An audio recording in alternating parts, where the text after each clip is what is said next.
যখন আমার রিক্সা ছিল, গাড়ি ছিল না, তখন আমার অ্যালবাম হিট। তো তখন আমি ওই ছোট্ট চেন পড়তাম আর কি, চেন পড়েছিলাম, ওই চেনটা ছিনতাইকারী নিয়ে গিয়েছিল। তখন আরেকজন দেখে বলছে, এই চেনটা দিয়ে দে রবি ভাই, রবি চৌধুরী উনি। তো সেরকম ঘটনাও আছে ভাই। দর্শক, আপনাদের সামনে এবার নিয়ে এসেছি আমাদের বাপ্পি লাহিড়ী, মানে বাপ্পি লাহিড়ীর কথা বললাম, মানে আমাদের রবি চৌধুরীকে। আপনি কি বাপ্পিদাকে মানে স্মরণ করেন? মানে এই যে মোটা গলার রিং দেখে আমার মনে হলো। এটা বলতে পারেন যে আমার শখ, মানুষের কিছু শখ থাকে না। তো আমি অনেক আগে থেকে গোল্ড পরি। এমন না যে বাপ্পিদাকে দেখেই আমি গোল্ড পরি। আর বাপ্পিদা যে গোল্ড পরেন মিনিমাম 1 কেজি তো থাকেন পুরো শরীরে। আর বাপ্পিদা আমার খুবই প্রিয় মানুষ। হ্যাঁ, গোল্ডের প্রতি আমার একটু দুর্বলতা আছে, এই পরি আর কি। সময়টা এখন কেমন যাচ্ছে? খুব ভালো। আমি সবসময় ভালো থাকার চেষ্টা করি। আমার ক্যারিয়ারের 3 যুগ হয়ে যাচ্ছে, হয়ে গেছে অলরেডি।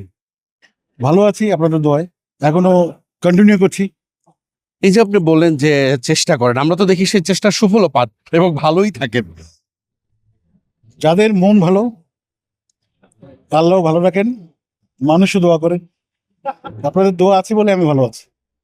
জীবন নিয়ে কোনো আপনি যদি কোনো ক্রাইম না করেন, যদি কাউকে কষ্ট না দেন, আপনি অবশ্যই ভালো থাকবেন। দর্শকদেরকে এই সূত্র আমরা জানিয়ে দিতে পারি তো? হ্যাঁ হ্যাঁ হ্যাঁ, যেটা বললাম যে যদি আপনি কাউকে কষ্ট না দেন, আপনি অবশ্যই ভালো থাকবেন, যদি ক্রাইম না করেন। আর আমার একটা স্লোগান আছে, প্রতিদিন একটি করে বন্ধু বাড়াবেন, শত্রু বাড়াবেন ভাই। কিন্তু বন্ধু যখন শত্রু হয়ে যায় তখন? ওটা বোঝাবেন, বোঝানোর তো একটা ব্যাপার থাকেই। কিন্তু যার এরকম মানে 365 দিনে 365টা বন্ধু, নিঃসন্দেহে এরকম বন্ধু পেয়েছে যে সে আর শেষ পর্যন্ত আর বন্ধু থাকেনি। এটা ভুল বোঝে, ভুল বোঝে চলে যায়, আবার ফিরে আসে, এরকম হয়। রবি মানে তো সূর্য। আপনি আপনি কি আপনার জীবনে প্রেম ভালোবাসার সূর্য কতবার উঠেছে? সংখ্যা তো বলা যাবে না। প্রেম, আমি সবসময় একটা ভালো গানের প্রেমে পড়ি, একজন ভক্তের প্রেমে পড়ি, একজন ভালো মানুষের প্রেমে পড়ি। আর নারীদের তো আমরা ভালোবাসি। প্রেমের কথা কেন বলছে না ভয় পেয়ে? না না, প্রেম তো করেছি। প্রেম, আমার প্রেম অবশ্যই সবারই জানা। কোথায় কোথায় প্রেম করেছে এটা বলা যাবে না। প্রেম তো সবার জীবনে আসে এবং সবসময় আসে। এই সময় যারা শিল্পী, মানে আপনার যারা অনুজ, তাদের কাজগুলোকে আপনি কিভাবে মূল্যায়ন করেন? অবশ্যই অ্যাপ্রিসিয়েট করি। ভালো গান, ভালো মন্দ সবসময় থাকে, ছিল, থাকবেই। তা আমরা ভালোটাকে গ্রহণ করব এবং নতুন প্রজন্মের অনেকেই ভালো কাজ করছে, আমি অ্যাপ্রিসিয়েট করি। আমি সবসময় নতুনদের উৎসাহ দিই। আপনি 3 দশকের আগে কথা বললেন যে 3 দশক আগে যখন ক্যারিয়ার শুরু করেছিলেন, আমাদেরও মনে পড়ে সেই সময়টা আমাদের তারুণ্যের সময়, কিশোর। আমাদের এখনো মনে আছে যে আমরা এলিফ্যান্ট রোডে গীতাঞ্জলিতে যেতাম, যে প্রিয় শিল্পীর ক্যাসেট কবে বেরোচ্ছে। এইখান থেকে তো এখন এগুলো তো এখন অতীত, কিন্তু আগের মতো শিল্পীদের অ্যালবামও কিন্তু সেভাবে বেরোচ্ছে না। এটার কারণটা কি? এটা তো একটা গোল্ডেন সময়, আমরা মানুষের ঘরে ঘরে ছিলাম। আমি বলবো যে আমরা ভাগ্যবান যে আমরা মানুষের ঘরে ঘরে আমাদের অ্যালবাম সাজানো থাকতো, নামগুলো দেখতো, ছবি দেখতো, সে মানে ওখান থেকেই ভক্ত হয়ে যেত। এবং এখনো রাস্তায় কোথাও হেঁটে গেলে, এই উনি রবি চৌধুরী না, আরে আপনার গান কত শুনতাম, কত অ্যালবাম আছে। তো এই যুগটা এখন এই প্রজন্ম পাইনি। এখন সবার মোবাইলে মোবাইলে একটি করে গান রিলিজ হয়, অ্যালবাম তো এখন সেই স্বর্ণালী যুগ আমরা হারিয়ে ফেলেছি। হয়তো সেটা আর আসবে না। না, কিন্তু আপনি ভারতের দিকে যদি তাকান, প্রতিবেশী রাষ্ট্রে, সেখানে কিন্তু প্রতিনিয়তই তারা চর্চার মধ্যে রাখছেন, নতুন নতুন মেধাগুলোকে তারা সামনে নিয়ে আসছেন। আমরা তো পারলাম না, পারছি না। তাহলে একটা সময় কি হবে? শূন্যতা। হ্যাঁ, আমাদের ছোট্ট দেশ, ভারত তো অনেক বড় দেশ।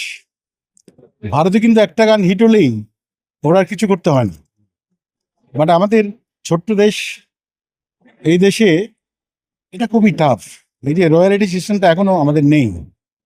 ইউটিউব থেকে তো অনেক টাকা ইনকাম করছে অনেকেই আমাদের গান দিয়ে, কিন্তু আমরা তো পাচ্ছি না ওই টাকা। আর হিসেবে হিসেবে নিচ্ছি না আমরা। তো এই এই অনেস্টি যদি না থাকে, সরকার যদি আমাদের এই রয়্যালিটির ব্যবস্থা না করেন, তাহলে ওই যে দুস্থ শিল্পীদের মানে খাতাতে নাম লেখাতে হয়, শিল্পীদের, এটাই আর কি। তবে আমি আল্লাহর রহমতে আমার মনে হয় নাম লেখাতে হবে না সেরকম। না, সেটা চেন দেখেই এক কথায় বলা যায় যে সেই দিকে নাম। হ্যাঁ, দরকার হলে বেচে দেবো, হ্যাঁ চেন বেচে দেবো। হ্যাঁ, এখন একটু দাম বাড়ছে গোল্ডের, ভয়ও লাগে। অবশ্য আমি গাড়ি থেকে বেরো না, তো মানে নর্মালি ছোটতে পড়ি আর কি। কিন্তু যেরকম মোটা দাদাতে চেন দেখছি আমার তো ঝুঁকি লাগছে, ভয় লাগছে। না না না, কোনো ঝুঁকি নেই। ভালোবাসেন একবার।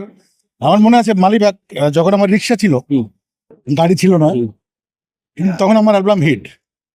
তো তখন আমি ওই ছোট্ট চেন পড়তাম আর কি। চেন পড়েছিলাম, ওই চেনটা ছিনতাইকারী নিয়ে গিয়েছিল। তখন আরেকজন দেখে বলছে, এই চেনটা দিয়ে দে রবি ভাই, রবি চৌধুরী উনি। তো সেরকম ঘটনাও আছে ভাই। বলেন কি, এ তো বিস্ময়কর ঘটনা। হ্যাঁ, বললাম আপনার জন্য এটা ভালো হলো, ভালো। এটা এটা কোথাও বলা হয়নি। ও মাই গড, দর্শক একটা অজানা খবর আমরা জানলাম। সত্যি বলছি একদম। ওই চেনটা আমাকে দিয়ে দিয়েছে, এটা আমার মনে আছে। তো এটা কয় ভরির? এটা তো বলা যাবে না। না, আমাদের আসলে বাপ্পিদার অনেক কিছুতেই মিল। তারপরে তো ও মাই গড, এ তো হাতেও দেখতে পাচ্ছি। এটা আমাদের একই, এটা ইটালিয়ান গোল্ড। হুম। আমাদের মেলোডি কিং কুমার শানু পরেন এই চেনটা, এই সেটটা আমি দেখেছি তার গলায়। হুম। তো আমিও পরি। এটা দেখে কোনো মানে এই যার নাম বললেন তাদের মতো শিল্পীদের কোনো অনুভূতি কি যারা আছে কিংবা প্রতিক্রিয়া কেমন ছিল, এরকম কোনো অভিজ্ঞতা আছে? না, ওনারা তো পড়েনি। না না, আপনারটা দেখে।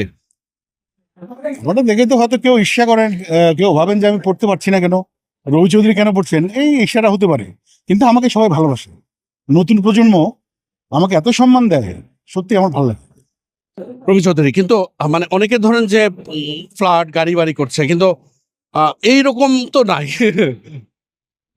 আমার আল্লাহর রহমতে গাড়িও আছে, বাড়িও আছে। আমার বাঁশখালীতে বাড়ি নিজের, চট্টগ্রাম শহরে বাড়ি, ঢাকাতেও নিজের ফ্ল্যাট, আর গাড়ি তো আছেই। আমার বউ একটা গাড়ি চালায়, আমি আমি নিজে হেরিয়ার চালাই, আমি নিজে ড্রাইভার। না, ওই চিটাং এর একটা কথা আছে না যে চিটাং এ ফোয়া মাটি ধরলে লোয়া, সিডেঙ্গে ফোয়া মেরে ফুললে লোয়া।